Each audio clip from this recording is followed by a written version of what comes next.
Nothing. Nothing on payday. And that's the reason why we were poor. There was no money. None. No pay on payday. And my dad worked extremely hard, guys. I remember when I was a kid, he would come home. He would be soaking wet. His pictures out here in this company store up on the wall. With a bunch of his co-workers at the mines he worked. It's out here. I show it to people all the time. He would come home, he would be soaking wet, and his face would be black as his coal. And he would change clothes, and my mom would pack that lunchbox again, and he would go back to the coal mine for 8 more hours. But on payday, there was no paycheck. He owed his soul to the company store. And that's the way it was. You go back to the company, you say, I got to have advance pay. That advance pay, they pay you company money. Company money is called scrip. Scrip is a coin. It has a hole in the center. It has the company's name on it. It has a dollar amount on it. It's company money.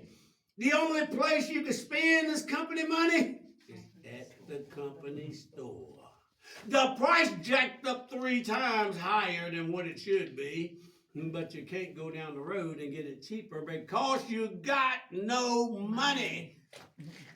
That's the way it was. So you go back to the company store and you get deeper and deeper and deeper in debt and you never get out.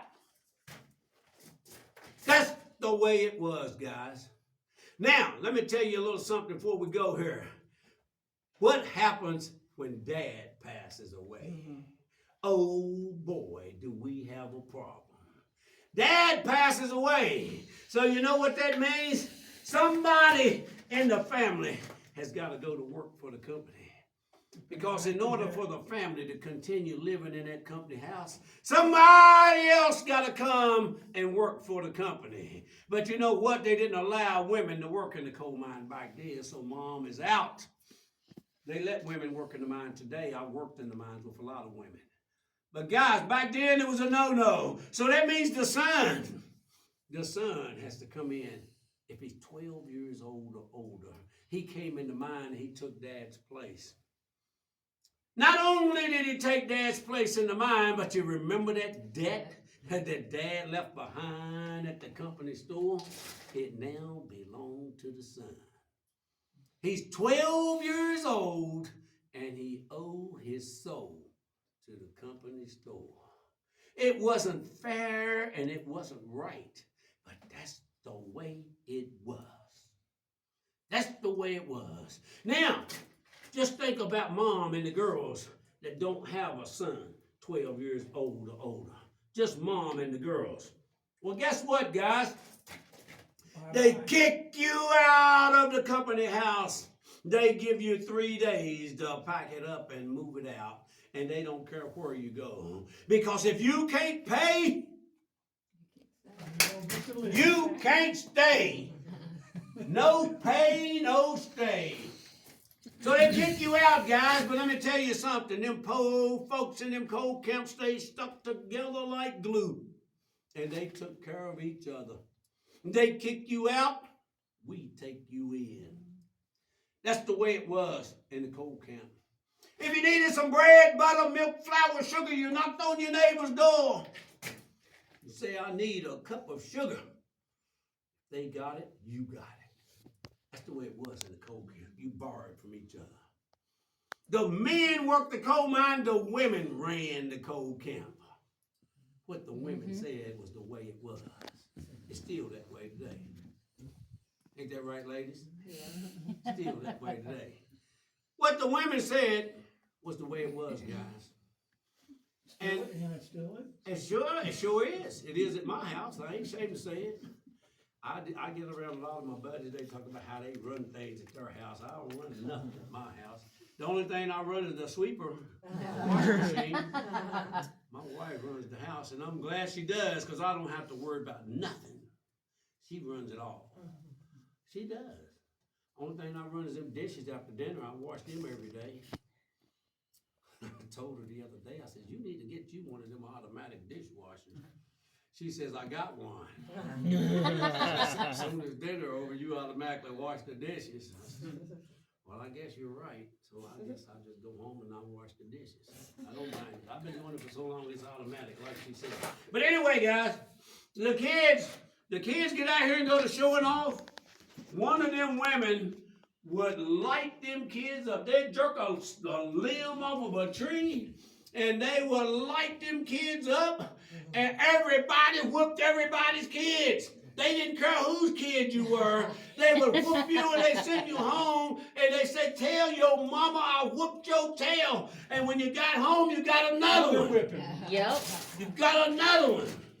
That's the way it was in the coal camp, guys. Try whooping somebody's kid today and see what happens. Yeah. You going to jail. I had a little young girl in here said that yesterday. I was telling her how you can't whoop other people's kids today. You know what she said? She wasn't about 4 or 5 years old. She said, you're going to jail if you do. That's what she said. Little girl about this hard. She said, if you whoop them, you're going to jail. She told the truth. You better not whoop your own today. Guys, I got to get you out of here and be on time. This equipment you see was never used in this coal mine because there was never any electricity in this mine. But they brought it in here after electricity came in the area. And we're going to talk about electric punching machine, this piece of machinery here. He replaced that hand drill. Over on the outside over there's a Jeffrey loading machine, guys. That Jeffrey loading machine, you see where that coal is there? Mm-hmm. That Jeffrey loading machine would come in here after you shot that coal down. He would do this number. He would pull the coal from the bottom to the top of that machine. The top of that machine, there was a conveyor chain underneath that coal. That conveyor chain would spit that coal right into the coal cars. Guys, they use mules and ponies to pull the coal outside the mine. That's how they got the coal from inside the mine to the outside. Look over the top of your head. You see these old rusty plates in the rooftop? Those are called roof bolts. That's what's used to keep the top from falling. I'm going to take you down and show you how they put those up. Then we go into the coal miners' lounge. Working in the coal mine, going downtown, and working in the coal mine. Woo! All right. All right. Hey, guys, take all the pictures you want. If you need me to stop, back up, I'll be glad to do it. One more stop. One more stop. Here we go.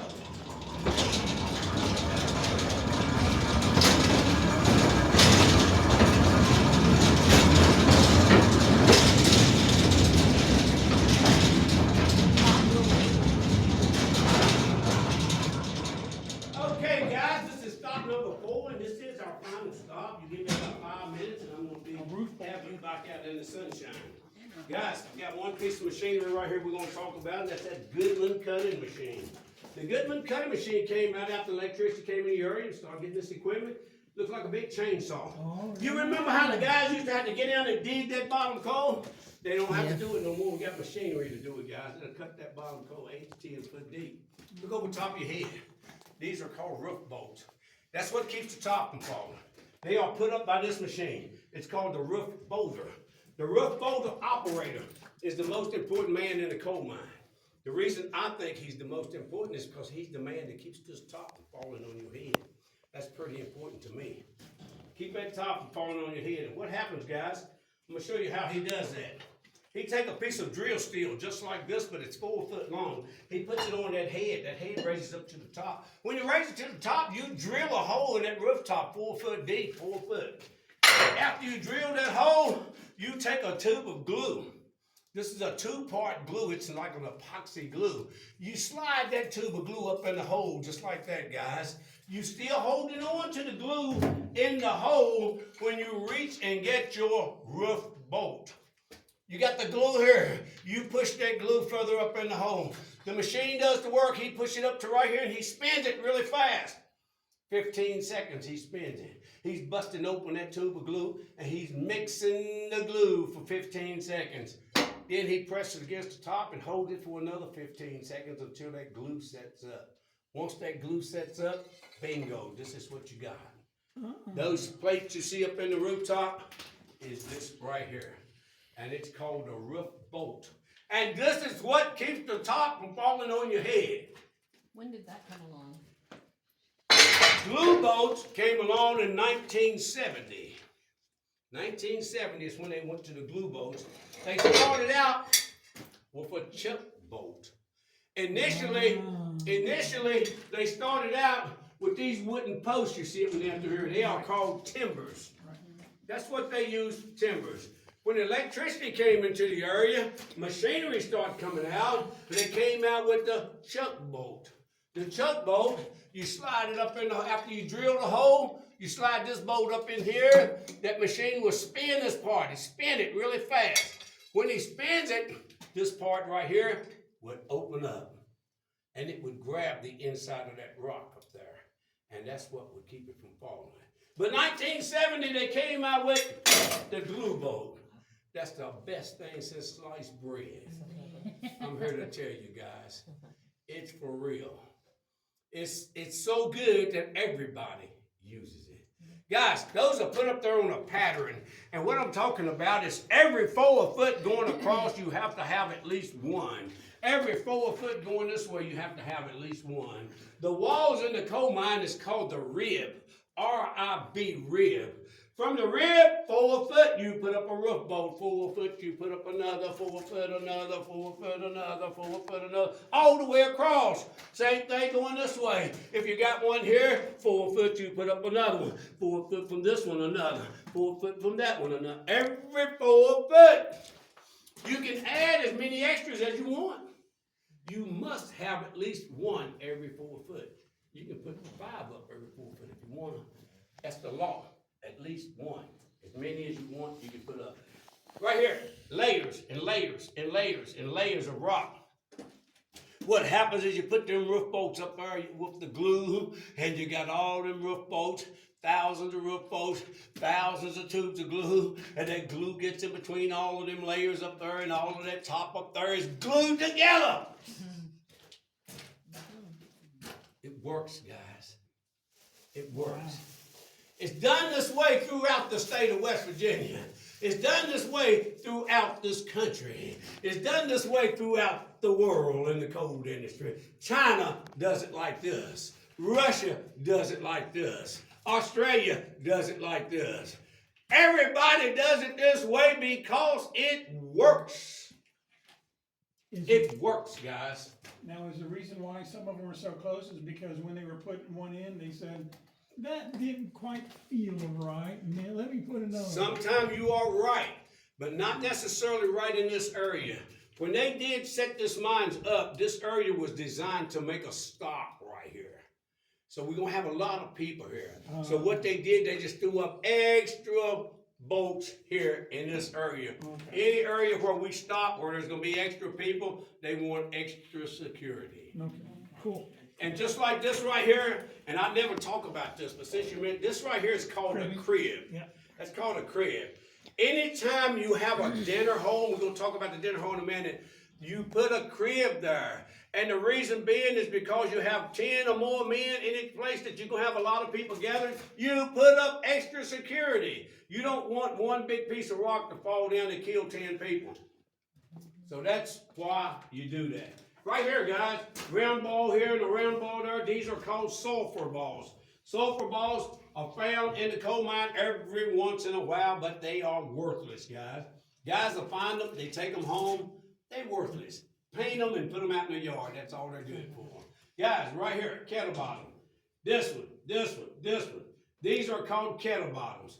Kettle bottoms are petrified tree stumps. Oh. Petrified tree stumps, they are found in the roof of the coal mine. We do not have any in this mine throughout our travel areas. But let me tell you something. You never stand underneath the kettle bottom because they are going to fall. They're going to fall out of that top, guys. Nobody knows when.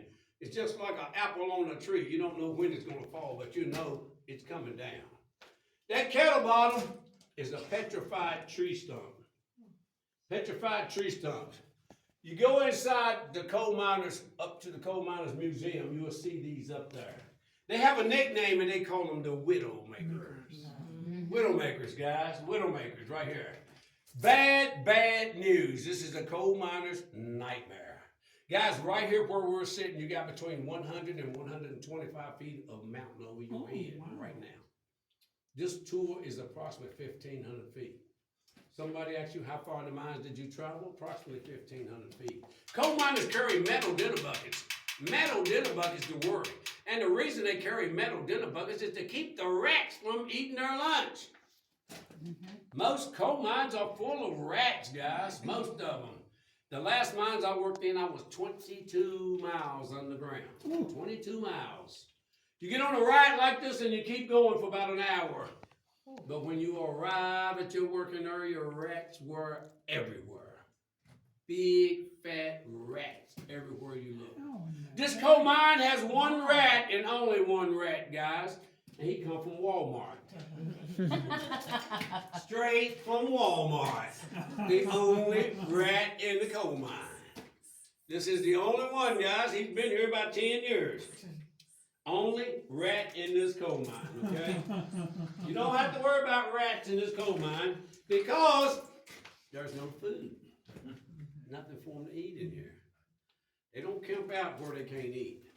Guys, the miners are coming down here to eat their lunch. That area right over there is better known as the dinner hole. I calls it the coal miners' lounge.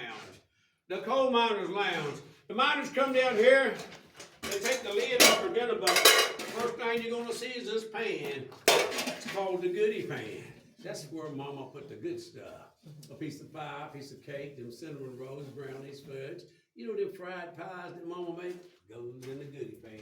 You don't never let your co-workers see what's in the goodie pan if you want to eat it. But right here, she'll put you a couple of sandwiches, maybe something left over from dinner, maybe a piece of fruit and some snacks. Pepperoni rolls? Pepperoni roll is the best thing you could have in your lunchbox. Especially in the coal mine today, because you know what they got now? What? Microwave ovens in the coal mine. I could not believe that. I worked 19 years in the mine, never seen a microwave, never seen a light bulb in the coal mine. I worked, the mine shut down after 19 years. I went to work for Georgia Pacific, worked 13 years, and I said, man, the mine started hiring back. I said, I'm going to get my time. See, I was working at a union mine. I needed 20 years to get you. Once you get 20 years, you get lifetime hospitalization. Wow. I had 19. Oh, they shut it down. I thought I was done. Well, the mine started opening back up. I told my wife, I'm going back. Well, you're working right here at home. You're making good money. Why do you want to go back? Hospitalization. Mm-hmm. That hospital card is worth $1 million. Mm-hmm. I'm going to tell you right now, we got hospitalization for life. It don't cost one penny. Wow. We pay no premium. That's cool. United Mine Workers, we don't pay no premium. We do have a copay. Anytime you go to the doctor, if you go to the hospital, $20. Oh, you deserve it. You go to the pharmacy, you pay $5 for your medicine. Wow. No premium. But you got to have 20 years to get that. And that's why I went back into the mine. And I got that time. She thought I was crazy for going back. I said, I know what I'm doing here, honey. Trust me. You just went back for 1 year, or you said no, 13? I stayed through 4 years. Oh, okay. And I got injured. I injured my neck. And I would still be working, but the doctor wouldn't let me go back. They did surgery on my neck, did 2 fusions on my neck. Mm-hmm. Wanted to do another one, and I wouldn't allow him to do it. He said, well, if you don't allow me to do this, I'm not going to sign off for you to go back to work. I said, put it in writing, big boy, I'm done. I'm done. Stick a fork in me. I'm done. Guys, the miners come down here, they're drinking water. From right here down, they put their drinking water. They drink it right out of the bucket. Here's the problem. Your bucket is there. You working way up there. Your buddy working right here. He done been out at the bar all night. He's all dehydrated. He done drank all of his water. What do you think he's going to do now? He's going to drink yours. So they had to come up with some kind of idea of how you're going to keep guys from drinking your water. That's what they did. That's what they did to keep guys from drinking their water. What do you think, guys? Would you take a drink? No. You don't want to drink out of that? Most people says ain't no way, but I'm going to tell you something, guys. If you're thirsty enough, you're going to drink that water. I know I am. But I'll tell you what I'm going to do first. I'm going to reach in and pull them teeth out first. And then I'm going to drink that water. You get back in that coal mine 22 miles and your tongue goes hanging out from thirst. You run into that water, you gonna drink it. The only question is whether you're gonna drink it with the teeth or without the teeth. I'm going without the teeth, but you're gonna drink it. Guys, we gotta get you out of here. Gotta get you out here so you can be on time to catch the coal camp. We're getting in the coal mine, going downtown. We're getting in the coal mine. Woo! Talk to me, coal mine. Talk to me. 16 times. What do you get? Another day older and deeper in debt.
Mama, how was it?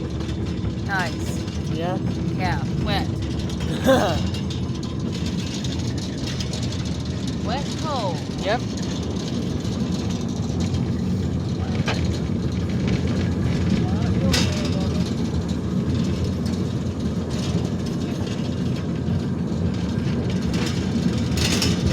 Imagine doing that every day. I can't. I can't imagine that. That would be no.